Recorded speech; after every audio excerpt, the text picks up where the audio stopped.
Hello students, कैसे हैं आप लोग। आशा आपकी पढ़ाई अच्छी चल रही होगी। तो आज हम लोग करने जा रहे हैं एक कॉम्प्रिहेंशन पैसेज जो एसएससी के स्टेनोग्राफर एग्ज़ाम में नवंबर 2022 में पूछा गया था। ठीक है, तो आप देखिए कि ये पैसेज कैसे हम लोग बना रहे हैं। पहले उसका इंग्लिश में, फिर उसके बाद उसको हिंदी में ट्रांसलेट करके, और कितनी आसानी से हम लोग 100% एक्यूरेसी के साथ उस पैसेज को बना रहे हैं। ठीक है, चलिए आइए शुरू करते हैं।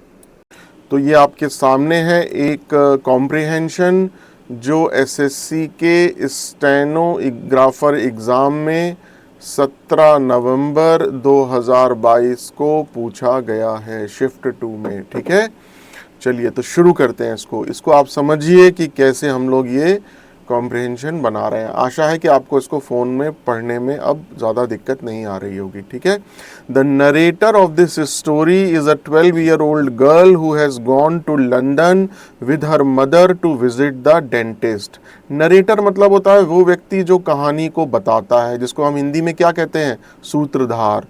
तो इस कहानी को बताने वाला, इस कहानी का जो सूत्रधार है वो कौन है, एक 12 साल की लड़की है, who has gone to London, जो लंदन गई है, विद हर मदर, अपनी माता जी के साथ, टू विजिट द डेंटिस्ट, जो डेंटिस्ट होते हैं जिनको हम हिंदी में दंत चिकित्सक बोलते हैं, उनके यहाँ गई है अपनी माता जी के साथ लंदन में। ठीक है, the girl has a tooth field, वो लड़की जो है उसका एक दांत भरा गया है। ठीक है, जो डेंटिस्ट होते हैं वो क्या करते हैं, टूथ को फिल करते हैं। ठीक है, and then she and her mother go to a cafe afterwards मतलब उसके बाद, और उसके बाद वो और उसकी मम्मी एक कैफे जाते हैं।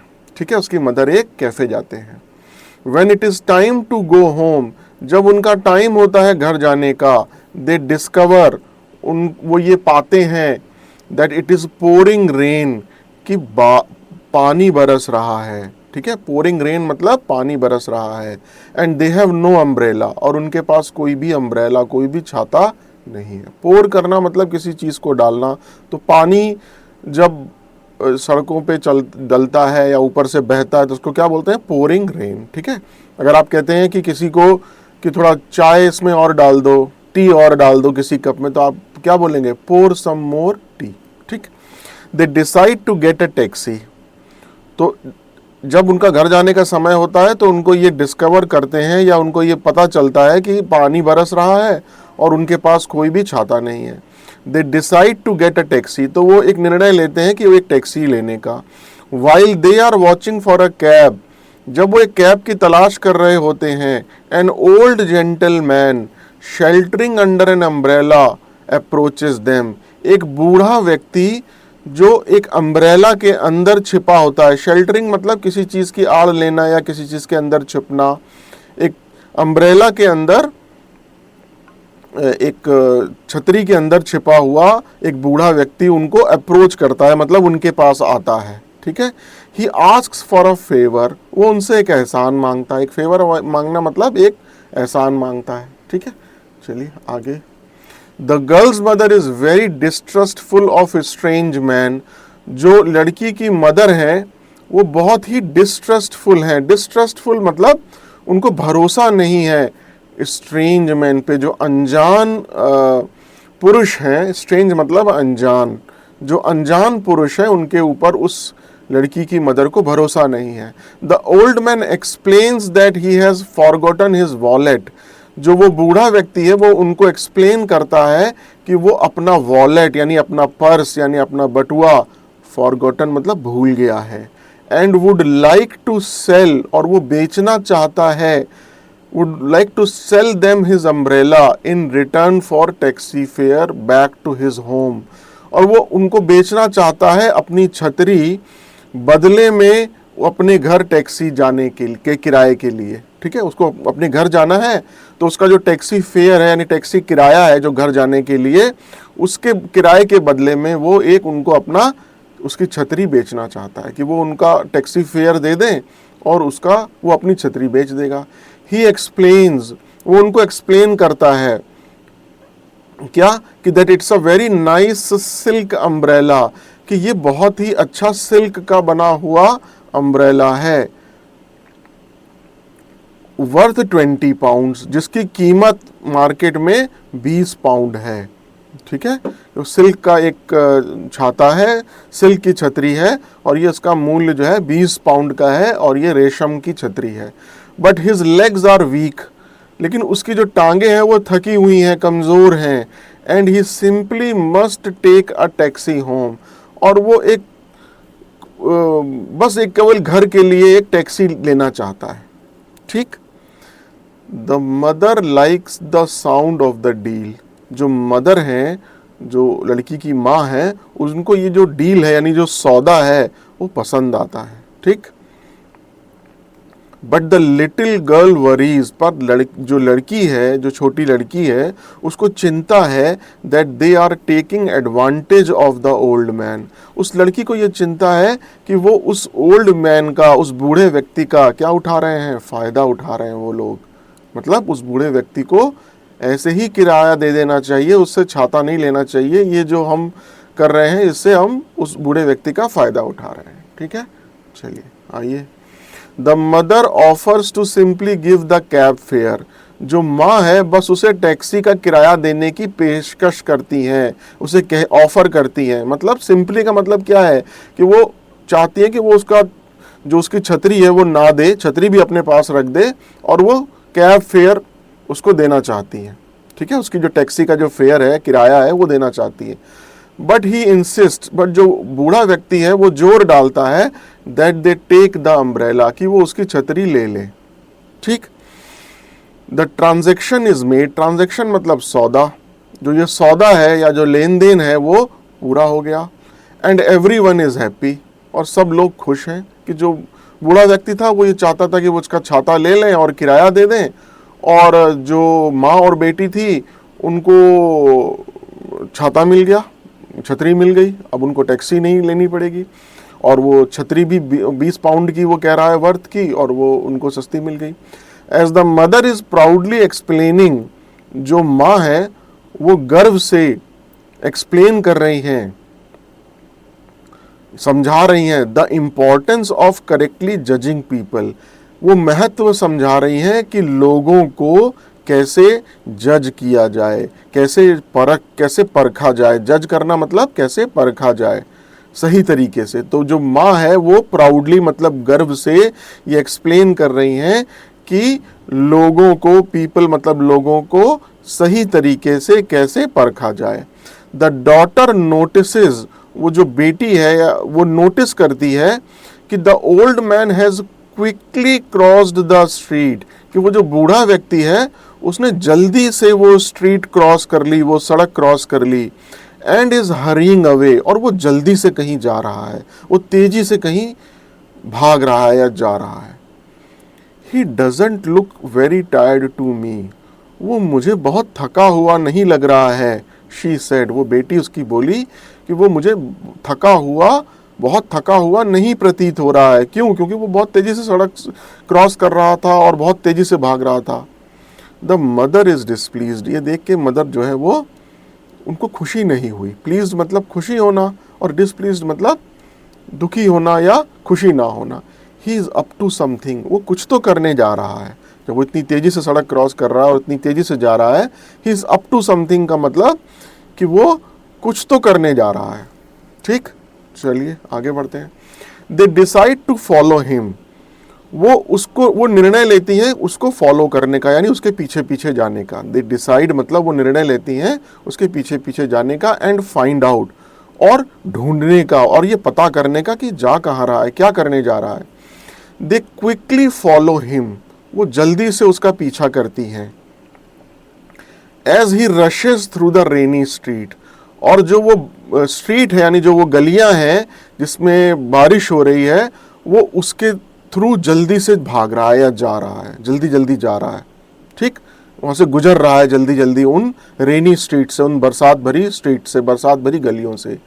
इवेंचुअली मतलब आखिरकार, they find themselves at a pub called the Red Lion, आखिरकार, इवेंचुअली मतलब आखिरकार, वो अपने आप को पाती हैं। They find themself at a pub called the Red Lion, एक पब मतलब जहां लोग ड्रिंक्स पीते हैं, शराब पीते हैं, अल्कोहल पीते हैं, जिस जिस पब का नाम है द रेड लॉयन, आखिरकार वो अपने आप को उसके सामने पाती है। एंड वॉच, और देखती हैं, थ्रू द विंडो, खिड़की से देखती हैं, as the old man enters, कि वो जो बूढ़ा व्यक्ति है वो उस पब में एंटर करता है, उस पब के अंदर जाता है। And uses the pound note, और जो उन्होंने उसको एक पाउंड का नोट दिया होता है उसको वो यूज करता है, उसका प्रयोग करता है, टू पे फॉर अ ट्रिपल विस्की। ठीक, तो जो उस पाउंड का जो नोट है उसका यूज करता है, यानी कि उसको पैसा देता है टू पे फॉर अ ट्रिपल विस्की। एक जो 3 विस्की होती है, 1 2 3 पैक जिसको बोलते हैं हम हिंदी में, 3 पैक विस्की का एक पेमेंट करता है उस पाउंड के नोट के द्वारा। ठीक है, तो ये हमारा है एक पैराग्राफ जो एक लड़की और उसकी माँ के बारे में है, जो बारिश में एक डेंटिस्ट के पास जाती हैं। उनको एक बूढ़ा व्यक्ति मिलता है जो उनको कहता है कि मेरी टांगें थकी हुई हैं और मुझे ये मुझसे एक मेरी जो छतरी है ये ले लीजिए और मुझे अब मेरी टैक्सी का किराया दे दीजिए, क्योंकि मैं टैक्सी से घर जाना चाहता हूँ, मेरी टांगें जो हैं वो कमज़ोर हो गई हैं। ठीक है, जब वो तेज़ी से सड़क क्रॉस करता है तो वो देखती हैं कि वो तो बहुत तेज़ी से सड़क क्रॉस कर रहा है, इसका मतलब वो कुछ करने जा रहा है, क्योंकि जो आदमी थका है वो इतनी तेज़ी से तो नहीं भागेगा, वो उसका पीछा करती हैं। तो वो देखती हैं कि वो एक पब में है और वो ट्रिपल विस्की का मतलब वो शराब पीने के लिए गया है, और जो उन्होंने उसको पाउंड का नोट दिया था उसका वो भुगतान करता है उसकी। ठीक है, ये बचपन में कहानी पढ़ी हुई है। इसमें अगर आपको मैं और बताऊं इस कहानी के बारे में, अभी हम लोग इसके बाद क्वेश्चन सॉल्व करेंगे, तो इसमें जब वो वहाँ देखती है ना तो थोड़ी देर रुकती हैं ये लोग, तो वो देखती हैं कि ये जो बूढ़ा व्यक्ति है ना ये गया, इसने वो 3 जो पैक थे उसको पिया और बाहर आया पब के, और ये लोग खिड़की से देख रही हैं, और पब के बाहर लोगों ने अपनी छतरियां रखी हुई हैं सुखाने के लिए। बाहर आया, उनमें से एक छतरी फिर उठाई और फिर सड़क क्रॉस करके किसी को ढूंढने लगा कि हमें फिर वो कोई ऐसा ही मिल जाए। ठीक है, तो ये एक कहानी थी, ये मैंने काफ़ी साल पहले पढ़ी थी। चलिए खैर, एनीवेज, तो अब हम आते हैं अपने क्वेश्चंस पे। ठीक है, चलिए, तो क्वेश्चन नंबर 1 है, where has the narrator of the story gone to visit a dentist. जो सूत्रधार है कहानी का वो एक लड़की है, 12 साल की है, मैंने हम लोगों ने पहले ही देखा। वो डेंटिस्ट को विजिट करने कहाँ जाते हैं, तो हमने ये अभी शुरू में ही देखा था कि the narrator of this story has gone to London. कहाँ जाते हैं, लंदन जाते हैं। तो यहाँ इसका तो इजी आंसर हो गया, London, York, Liverpool, Bristol, London जाते हैं, फर्स्ट आंसर हो गया। Second, what is the name of the pub where the old man went after taking money from the mother and daughter। उस पब का नाम, यानी यहाँ जो वो शराब पीने की जो जगह होती है उसका नाम क्या है जहाँ वो बूढ़ा व्यक्ति गया उन माँ और बेटी से पैसे लेने के बाद। आइए देखते हैं, आखिर में था ना ये लास्ट वाले पेज में, देखिए इसका नाम था pub, a pub called the Red lion. उस जगह का नाम क्या था उस पब का, द रेड लॉयन। ये कर देते हैं हम, the lion share club lion, the white, the Red lion. कितना इजी है, इससे ज़्यादा इजी बताइए कुछ हो सकता है? एसएससी तो बिल्कुल ही इजी क्वेश्चन कॉम्प्रिहेंशन के पूछता है। अच्छा, विच of the following can be suitable title for the passage. Suitable मतलब उपयुक्त और टाइटल मतलब शीर्षक। ये कह रहे हैं कि इस पैसेज के लिए उपयुक्त शीर्षक क्या हो सकता है। A visit to dentist, dentist मतलब दंत चिकित्सक के पास जो वो गए, विजिट किया, उसके बारे में। द क्यूरियस ओल्ड मैन, वो जो क्यूरियस मतलब होता है जिज्ञासु, वो जो जिज्ञासु बूढ़ा व्यक्ति। अ रेनी डे, एक बरसात का दिन। या पब्स ऑफ लंदन, जो लंदन के जो पब हैं उनके।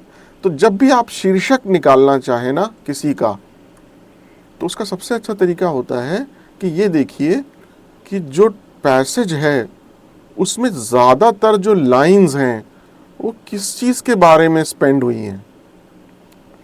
क्या डेंटिस्ट के बारे में, मतलब अगर सपोज कहानी में ऐसा होता कि वो अपना दांत फिल कराने गई और उसको बहुत दर्द हुआ दांत फिल कराने में और डॉक्टर ने उसका ऐसे किया, तब तो ये सही होता, लेकिन क्या एक लाइन दी हुई है डेंटिस्ट के बारे में, एक वर्ड, अ रेनी डे, बरसात के बारे में पूरी कहानी में बता रखा है क्या?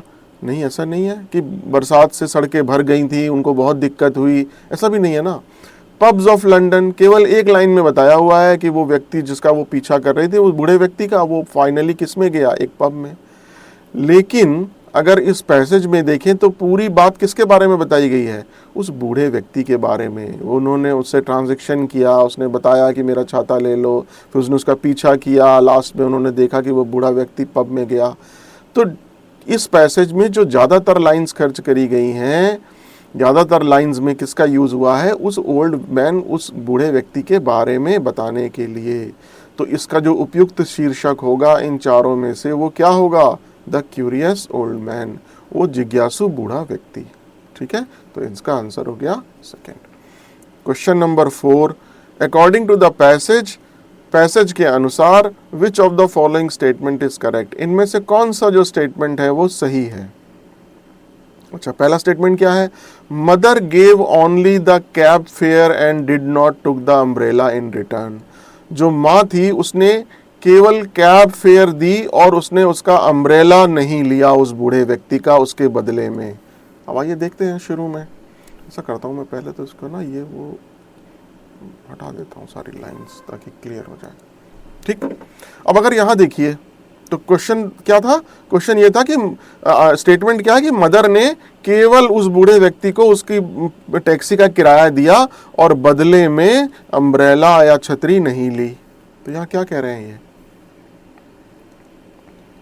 अब देखिए ना, द ट्रांजैक्शन, वो लेन देन। अब ट्रांजैक्शन, लेन देन का मतलब कुछ लिया है, कुछ दिया है ना। The transaction is made and everyone is happy, और दोनों खुश हैं। इसका मतलब ही है कि उन्होंने उसकी छतरी ली और उसको पैसा उसकी टैक्सी का दिया। और यहाँ क्या कह रहे हैं कि केवल टैक्सी दी और अम्ब्रेला नहीं लिया। तो ये स्टेटमेंट गलत है। यहाँ क्या पूछ रहा है? कौन सा स्टेटमेंट सही है? ये स्टेटमेंट सही नहीं है। Old man was selling them a silk umbrella worth 1 pound. Old man, वो बूढ़ा व्यक्ति जो उनको सिल्क अम्ब्रेला, जो सिल्क का अम्ब्रेला था, रेशम का अम्ब्रेला था, जो उनको दे रहा था, बेच रहा था, उसकी कीमत 1 पाउंड थी। क्या 1 पाउंड कीमत बताई थी उसने? He explains that it is a very nice silk umbrella worth 20 pounds. उसने कहा ये एक बहुत अच्छी रेशम की छतरी है और इसकी मार्केट में कीमत या इसका जो एक्चुअल मूल्य है वो कितना है? 20 पाउंड है। और यहाँ क्या कह रहा है? वो कह रहा है 1 पाउंड की है। 1 पाउंड तो नहीं है ना, 20 पाउंड है। तो ये भी गलत हो गया statement. When mother and girl decided to go home, they had no umbrella. जब माँ और बेटी ने निर्णय लिया कि वो घर जाएंगी तो उनके पास कोई भी छतरी नहीं थी। आइए देखते हैं क्या लिखा है, ये देखिए।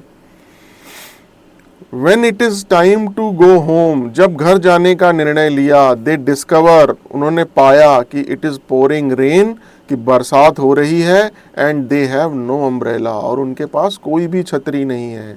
They have no umbrella, उनके पास कोई भी छतरी नहीं है। ठीक है, तो ये क्या कह रहे हैं? When mother and girl decided to go home, जब मदर और बेटी ने डिसाइड किया घर जाने के लिए, तो उनके पास कोई अम्ब्रेला नहीं था। बिल्कुल सही स्टेटमेंट है ये, इसमें कहीं भी कोई गलती नहीं है। यही चीज़ हमने अभी पढ़ी ऊपर। चलिए, तो हमारा आंसर तो मिल गया। फिर भी चूंकि मेरा पर्पज़ आपको सिखाना है तो आइए अगला स्टेटमेंट भी पढ़ लेते हैं। The old man used the pound note given by the girl's mother to take the taxi home. वो जो बूढ़ा व्यक्ति था उसने उस पाउंड नोट का प्रयोग, जो उसकी गर्ल की मदर ने दिया था, उसका प्रयोग उसने घर जाने के लिए टैक्सी का किराया देने के लिए किया। क्या ऐसा है? नहीं है। ये देखिए, उसने जो पाउंड नोट था उसका पे किया एक ट्रिपल विस्की, 3 पैग विस्की के पीने के लिए या देने के लिए उसका पेमेंट किया। ठीक है ना, तो इसका मतलब ये हुआ कि ये चौथा स्टेटमेंट भी सही नहीं है, थर्ड स्टेटमेंट सही है। ठीक है, और इसका सेकंड सही है। चलिए, लास्ट क्या कह रहे हैं ये कि विच of the following word is antonym, उल्टा है, of the word distrustful used in the passage. तो एक जगह उन्होंने उसने यूज किया है ना डिस्ट्रस्ट का, ये देखिए, the girl's mother is very distrustful of the strange man, जो अनजान पुरुष हैं उनके प्रति वो बहुत डिस्ट्रस्टफुल है, मतलब वो विश्वास नहीं करती है। ठीक, तो डिस्ट्रस्टफुल का मतलब क्या है, किसी के ऊपर जब विश्वास नहीं करते हैं तो वो डिस्ट्रस्टफुल, ठीक है, विश्वास ना करने योग्य। तो इसका एंटोनिम पूछ रहे हैं, सिनिकल।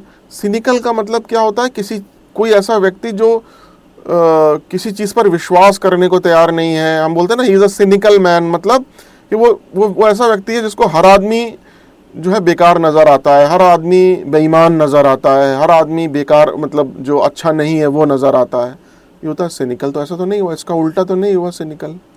लीरी, लीरी मतलब होता है कि किसी चीज पर ट्रस्ट ना करना, किसी पर भरोसा ना करना, ठीक है, ये भी नहीं है, इसका सिनोनिम तो हो सकता है, ये एंटोनिम तो नहीं है। कॉशियस, कॉशियस का मतलब क्या होता है, कॉशियस का मतलब होता है सतर्क या सावधान, उसको बोलते हैं कॉशियस, ये भी नहीं है। डिस्ट्रस्टफुल, किसी चीज पर विश्वास ना करना, उसका एंटोनिम उल्टा कॉशियस तो नहीं हुआ। इंजीनियस, इंजीनियस का बिल्कुल सही है। इंजीनियस का मतलब होता है कोई सरल व्यक्ति, कोई ऐसा व्यक्ति जो हिंदी में क्या कहेंगे, निष्कपट जिसको बोलते हैं, कोई ऐसा व्यक्ति जो भरोसेमंद हो, ठीक है ना, सरल, निष्कपट, भरोसेमंद, इंजीनियस। तो ये डिस्ट्रस्टफुल का उल्टा है, एंटोनिम है, ठीक है। तो Angénieux is the correct word, ठीक है। तो आप एक रजिस्टर भी बना लीजिए, उसमें जैसे आपको सपोज लीरी का मतलब नहीं मालूम है तो आपने नोट कर लिया, ठीक है। चलिए, तो हमारा क्वेश्चन नंबर 5 का आंसर क्या हो गया, फोर्थ, इंजीनियस, ठीक है।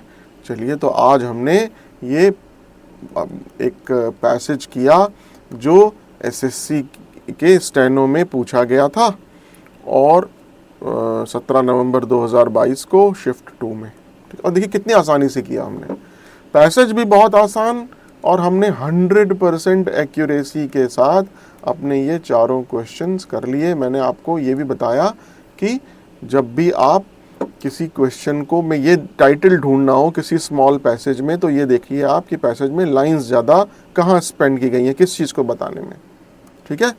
तो 100% एक्यूरेसी के साथ हमने आज ये अपना पैसेज किया, ठीक है।